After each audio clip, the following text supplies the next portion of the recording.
qui est celui que quand on fait des recherches sur un moteur de recherche, on peut aussi tomber sur des points de vue biaisés. Mais il y a une différence qui est extrêmement importante,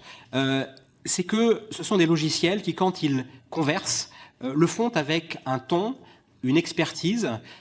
qui va aller taper dans des biais cognitifs humains et qui va rendre le contenu des arguments qu'ils présentent souvent plus convaincant. Par exemple, si on va les interroger et puis en posant les questions d'une manière qui indique qu'on a tendance à penser plutôt telle opinion plutôt qu'une autre, ce sont des logiciels qui vont, pour la plupart d'entre eux, avoir tendance à renforcer cette opinion, à aller trouver des arguments qui vont dans le sens de ce que les utilisateurs disent. C'est ce qu'on appelle la sycophantie. Par ailleurs, c'est renforcé par le traitement de ces logiciels par les médias de manière générale, qui les présentent souvent comme des systèmes super intelligents, qui reprennent le message qui est porté par un certain nombre des grandes entreprises pour elles-mêmes se donner de l'importance et